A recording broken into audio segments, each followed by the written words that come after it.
The weekly Industry Angel podcast hears from business leaders and entrepreneurs who share their stories and that all-important light bulb moment. This can inspire us all and maybe scratch that itch and kickstart that idea that keeps you awake at night.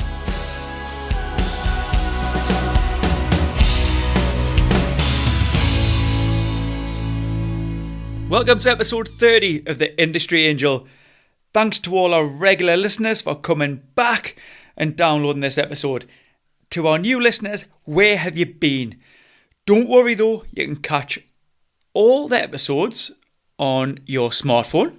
So if you're on iTunes, search for Industry Angel. Likewise, if you've got an Android, just download the Stitcher app and you can download from Stitcher. Download them to your phone. Nice and quick, over the office Wi-Fi, don't tell the gaffer. And then you can listen in your car through Bluetooth, obviously. Or if you're relaxing, you can stick your earphones in and listen to your heart. Obviously, if you've got young kids, you're not going to be relaxing, so just commute. But I really do encourage you to have, download all the back episodes. Once you've got all 30 under your belt, it's equivalent to an MBA. And everyone will be amazed at how knowledgeable and attractive you are. Okay, today's guest is over in San Francisco. Now, the connection quality isn't great, but please persevere. There's some real value bombs in this discussion. Today we have the author Antonio García Martinez. Antonio kindly joins us in his car from the San Francisco Bay Area. Is that right, Antonio? That's right. Outside a church? Correct. Yes. A Catholic church. Yeah. Good man. Well, thanks for your time. Anyway, listen, I'd love to talk about your book, Chaos Monkeys, which is your insider's account of the goings-on at Silicon Valley, essentially. But beforehand, would you mind giving us a background, Antonio, just a summary of what you've been up to in the past? Yeah, so I have a CV, I guess, that is, I think, actually fairly typical, but to someone outside this world might seem a little strange. Basically, I was doing a PhD in physics at Berkeley here in the Bay Area when I read Michael Lewis's Liar's Poker, which is sort of, I hope it's not too presumptuous to say, the Chaos Monkeys of finance in the 80s. Sort of very similar book. And decided to get a job at Goldman Sachs, which is a big investment bank, and I was there during the whole credit crisis in the late aughts. I saw the sort of coming storm, and so I went back to the Bay Area, got a job as employee 70 at a somewhat large growing startup. Ended up being a nightmare. Met some co-founders, started a company, got it funded, had every problem in the startup you can possibly imagine. And then in sort of a weird deal, sold it to Twitter, but I actually went to Facebook, and that landed me at Facebook a year before the IPO, where I was one of the early members of the ads team, and I helped build a lot of how Facebook monetizes. And then I left due to various reasons I describe in the book, and then wrote a book about that trajectory, effectively. That was very brief, and there's a whole lot of stuff in that book, mine, isn't there? It's quite a chunky one. Yeah. So why don't you let us into the term Chaos Monkey, I guess, is a metaphor behind that? Yeah. So, I mean, if any of your listeners are sort of techies, they might recognize it. So the Chaos Monkey is actually a software tool that was invented by Netflix. And every large company has some version of it.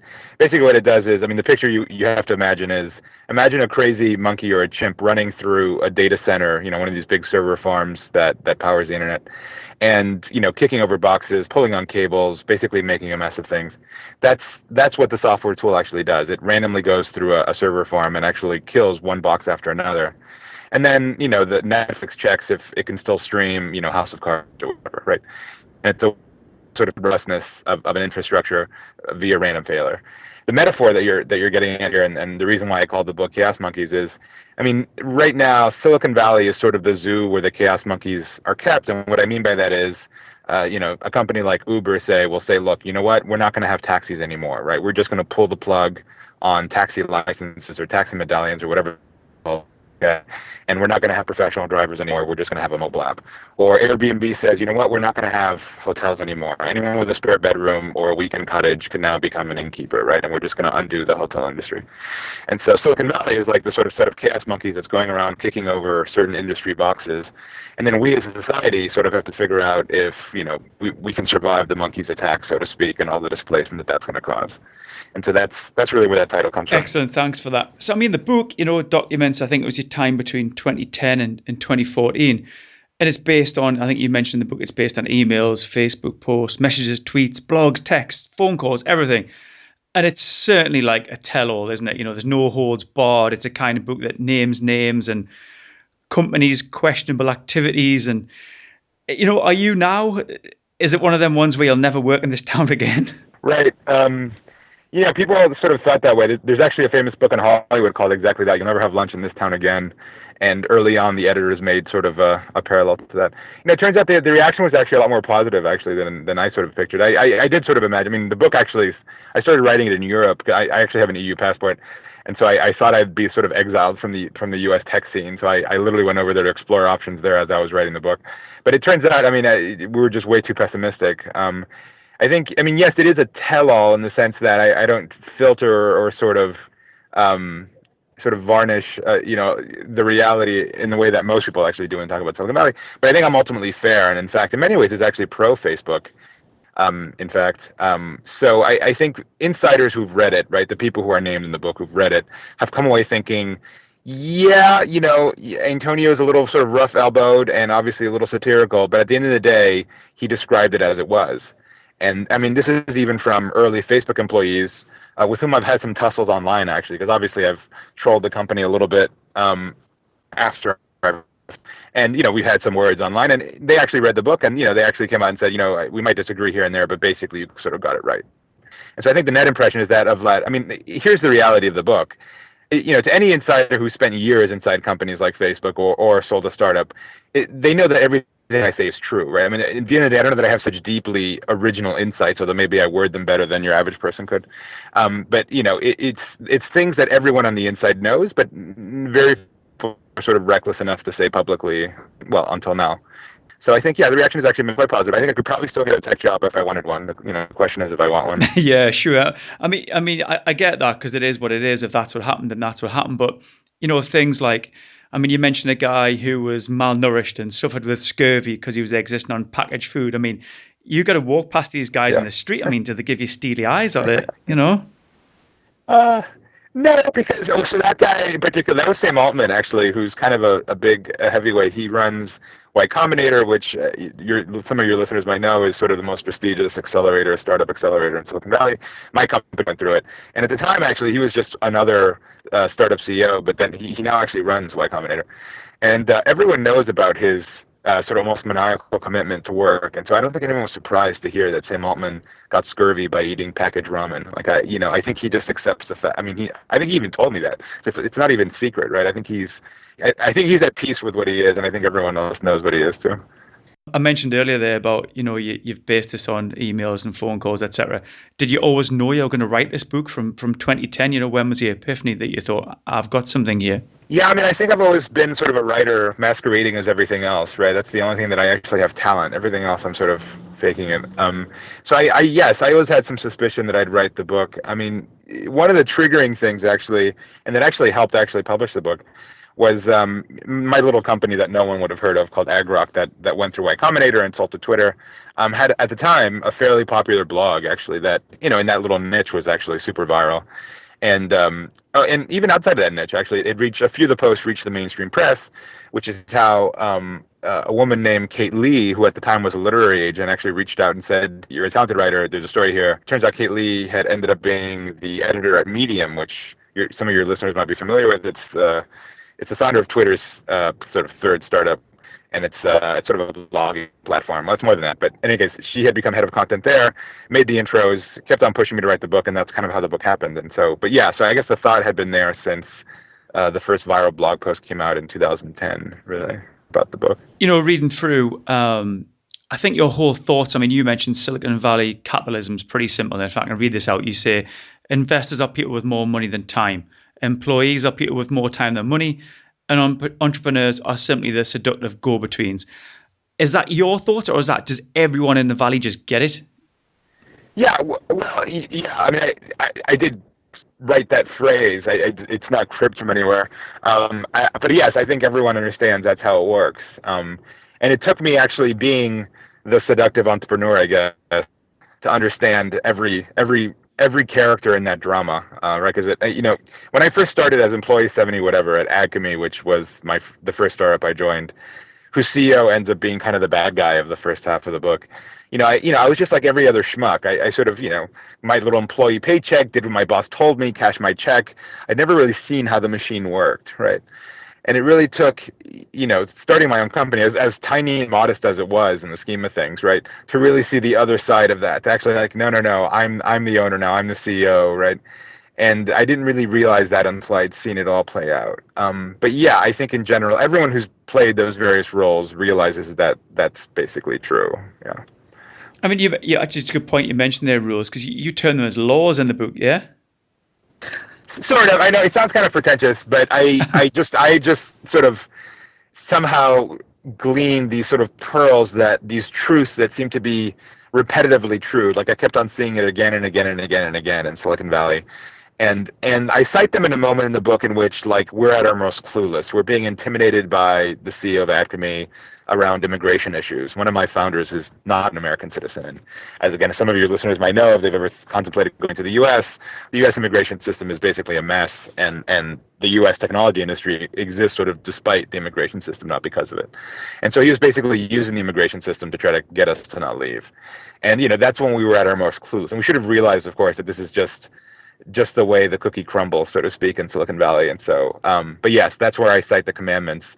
And I think I've gotten lots of positive feedback, and I think people typically agree that those are in fact true. Yeah. Sure. There was an interesting paragraph, and talking about startups, you talk about Google keywords, and companies ultimately trying to get in on a keyword app and solve it. But in the process, they raise millions of dollars. But you mentioned quite a number of companies who just died off in the process. In the Valley, is there a ratio of companies that die off when over one that succeeds? Yeah, so I guess the context here is the little company. What it did is it helped manage those keywords on Google, right? The ads. When you Google something, you'll see the ads on the right, and whether your listeners realize it or not, there's an entire market in English, words, basically phrases like, I don't know, I'm trying to localize it for the UK, but I'm failing. Something like divorce lawyer in Atlanta or whatever, right? And so we were just one company among, I don't know about dozens, but at least a dozen that had raised a lot of money and tried it, and everyone failed basically. Is it common? Yeah, no. I mean, if you look at the average VC's business model, right, they'll say proverbially that they invest in 10 companies, expect 9 to fail, and hope that one of them becomes Google. And so, even in the best of cases, in other words, even when you've reached your investment goal, 90% of companies will fail.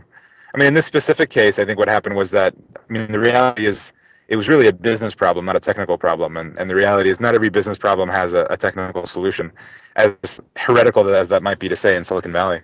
And so that's why basically every company failed. But again, you don't realize that until you've done the experiment. And one of my other commandments, right, is just that startups are just business experiments performed with other people's money, right? And so until you do the business experiment, you don't know the result of that. And these companies were funded by some of the smartest, quote unquote, smartest VCs in the Valley, and they didn't realize that in fact it was kind of hopeless. And those people, you say, never ignore people who can write really big checks, yeah? Right. I mean, yeah, that's the other thing. In Silicon Valley, you have to maintain this constant relationship with the VC world, right? And or I think I said that actually in the text of what's known as corporate development, which is basically the part of the company, large company that buys other companies, right? And so they also write like large checks, but usually at the end of a company's lifespan, not at the beginning. Right at the end. Well, so I mean, there's two influxes of capital, and if you're going to ask me the next question, which is like, why does European startup scene kind of tag or sort of trail the U.S. is VCs inject money at the beginning, right? So they inject X whatever, $500,000 for a seed round, $3 million for a Series A, whatever, and then there's the exit, which is. These days, there actually aren't that many IPOs. Companies typically get acquired by yet larger companies, right? And so the corporate development is the sort of money at the end who writes the check for the 100 million or 200 million or whatever. And the sort of ratio of VC and to corporate development money is sort of the global ecosystem's return, right? I mean, there's money in and there's basically money out from the entire process. And sure. Those are the two players that basically bookend a startup's lifespan. Yeah, I mean, you've obviously learned a lot over them years, but didn't you get a lawsuit filed against you as well? Oh, yeah. You just yeah. Very casual. I mean, it's actually it's very common actually, though of course we didn't realize it at the time. That's the other thing. So yeah, no, Acme, this evil company that I mentioned that we joined, filed a nuisance lawsuit because it and were doing a company. What we were doing didn't even compete with them really. I mean, it was roughly in the same space, but not really. It was just the sort of maniacal CEO who felt slighted that some of his best people had left to go do their own thing. That startup, although it failed as a product, it did have a cash generating business, so they could basically pay lawyers to murder us legally, which they did, but then they lost, and so which is another one of the dramas of the book. But yeah, no, I mean that's just the reality of corporations sue each other in the U.S. at the drop of a hat, and it seems terribly scary at the time because the sums of money involved are huge. We were personally named; it wasn't the corporate shell; like we would have been personally liable. But we managed to get through it via various devious means that I'm not necessarily terribly proud of, and can only be justified in the most Machiavellian ends justify the means sort of way. But here we are. We survived. I mean, you're talking about surviving. I was also interested in your time on Wall Street, and you mentioned your entire worth as a human is defined by one number, and that's the compensation number that your boss tells you at the end of the year. Yeah, Wall Street is weird. The compensation thing is very different than Silicon Valley. Salaries on Wall Street actually can be relatively modest. In fact, like my actual stable salary, even that of partners, was actually not, by New York standards, was not terribly high. It's the year-end bonus, which can often be a multiple of your base. That really makes the sort of net amount be large, right? The thing is, you don't actually know what that amount is until the very end. In the case of who actually has a profit and loss statement, he can in some sense point out a pile of money and said, hey, I helped create that. In the case of what I was, which was a quant, which is the guys who builds the model and price the books and all the rest, you're kind of one step away from the P&L, even though in fact it was your code that determined what the P&L was. Again, these were sort of very exotic derivatives, and so there was not necessarily a market price for a lot of them. And so anyhow, you walk into this room with the partner, which Goldman Sachs still has partners, people who actually kind of own much of the firm, and he tells you your number, and that's it. And that, in that 1-2 minute conversation, your entire worth, in that ecosystem is determined, and it's a really weird sort of thing. But that's how Wall Street works. That's how the New York economy runs, basically. Does everyone else know each other's numbers? It's a good question. No, it's one of the things that you jealously guard. Although if you know a trader's P&L, you can sort of eyeball it because it would usually be some fraction of the P&L. People use tricks like, oh, let's just write all our bonuses in a pieces of paper, toss it into a hat, take the average, and at least you know where you are versus the average or something. Do they not make it high though, just to trap you in there? I can imagine maybe your first year or two, if you're performing really well, and they're going to trap you and they give you a good number, and then you're in, and that's it. You're in for it. You're not thinking about it the way a Wall Street trader would. They will pay you exactly $1 more than the number that would cause you to walk away, right? Yeah. And so they will pay you $1 more than the opposing bid. And in 2008, for example, when the world was falling apart because of the credit crisis and banks were blowing up left and right, that bid was practically zero because nobody else was hiring. And so even though Goldman itself didn't actually lose a lot of money in the credit crash, right? It knew that the outside bid was low, and so they always pay you just enough that you don't walk away, but never more than that. Antonio, I know we're going to get to the end of the conversation. I want to ask you quickly just about Facebook, and I know everyone talks about Facebook data. Can I hear it from the man? What is it with Facebook data? I think you mentioned it's one of the most jealous guardians of user data known to man. It's a black hole of data that can't leave. Yeah, I mean, I did have a long, several chapters. So my first role at Facebook was as what's called the targeting product manager. Basically, I led the team that turns your data into money effectively for Facebook by turning it into the tools that advertisers use to actually reach you, right? And so literally, we were turning data into money. That was the alchemy behind that team. And I think it's weird. People have a strange conflicted relationship with Facebook, right? I think I somewhat derisively put it in there as like people's relationship with Facebook is that of a drug addict to their drug, right? They sort of need it, but on the other hand, they kind of hate what it makes them, right? And so people have this sort of suspicion of Facebook that they don't of other companies like Apple, say, and Google for whatever reason. And so everyone's always worried about what Facebook is doing with their data. I mean, here's the reality, and it's not going to change your listeners' minds because it's too emotional for reason to actually pierce through, but I say it in the book, like Facebook could literally have a video of you committing an act of bestiality with a German Shepherd and, with, your deepest, darkest secrets from childhood being read over as a background. And you know what? They wouldn't care and wouldn't know what to do with it. That has no commercial value whatsoever. In fact, most of your data on Facebook, whether you realize it or not, your messages to your girlfriend, your photos at the party, etc., have almost no commercial value. I mean, another way to understand it, I've said, is like, look, you could have a nude photo of you on Facebook, on the internet. That doesn't mean anyone would actually pay for it, right? And that's the harsh reality of it. What does Facebook actually want to know about you? It wants to know what items you looked at when you went to your local electronics store. It wants to know what's in your shopping cart at Amazon. It wants to know what type of car do you drive and how old it is and how many miles it is till you replace it. It wants to know if you are the traveling executive that spends lots of money on airfare and hotels, right? It wants to know those things. And Facebook doesn't know almost any of those things, in fact. Which, of course, was one of the dramas of the book. Right around 2012, when the IPO happened, we were starting to realize that the data actually wasn't hugely valuable, and there had to be some way to actually increase revenues. And so that's when Facebook started doing what I think became ultimately my baby, which was joining your Facebook experience to the outside world of data, of non-Facebook data. Exactly what I just said, right? All your online shopping and all the rest of it. And that ultimately is a lot of what drove Facebook forward. So the product I built that I'm known for is this thing called Facebook Exchange. And, just to your listeners, if you ever go browsing, maybe not in Europe because it's somewhat more regulated there, but if you ever go browsing the internet and then you see items or things that you were looking at in the internet and you see those inside Facebook, I built that. I built the first version of that.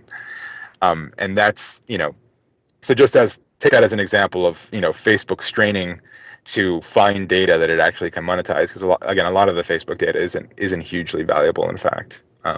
So you should trust Facebook more than you. Okay, that's the summary. That would be my last thing to your listeners. Yeah. I was just going to say, I did notice in the book you mentioned you had partners at Facebook, which were Apple, Amazon, and they actually had staff assigned to Facebook. Oh yeah. I mean, one of the biggest buyers on this thing Facebook Exchange was Amazon, right? That's what, if you go shopping at Amazon and see those products inside Facebook, it's because of that. And then, but it goes vice versa. I mean, these large companies, Apple, Facebook, etc. There's a business development person on the Facebook side who represents Amazon, and then gets to know them very well, and then eventually starts in almost championing Apple, whatever Apple's business initiative is inside Facebook, and it becomes this weird thing where they kind of go slightly native when they start working with this other company, but still their loyalties have to remain with whoever's actually paying their check or whatever. But yeah, all these companies have ambassadors at each other's companies. Excellent. Well, Antonio, thanks for your time. That's been a great insight into the Valley. So I really suggest people grab your book, because it's a great book, and I'm sure there's something more to come from you. Yeah, hopefully. Yeah, my agent definitely wants me to write another one. So yeah, no, thanks for your time, and thanks for having me on your show. Thanks to Antonio. I'm sitting here with Antonio's book, and believe me, it's well worth a read. It's not your typical business book. It's quite addictive. Unlike some business books where I feel like I'm back at school and I'm dropping off or looking out the window.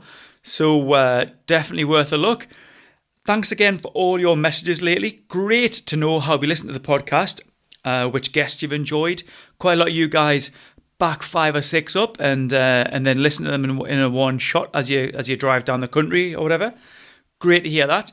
Let me know how you found this episode. It's good that you're letting me know what subjects you'd like to hear from too. That's been really interesting. We're going to go back to basics on a few topics that have been mentioned across the episodes, but just briefly touched upon. And some of you would like to go back to basics and hear from some guests about specific areas. So we've got that in motion. Thanks again for downloading the episode. Don't forget to leave us a review on iTunes. It really helps. Thanks for those who've recently done that. Really rewarding, and it gives me a good buzz when I get to read some lovely reviews from you guys. It really kicks me on, so thanks for that. You'll hear from me soon. I'm Ian Farrer, this is the Industry Angel, and thanks for listening.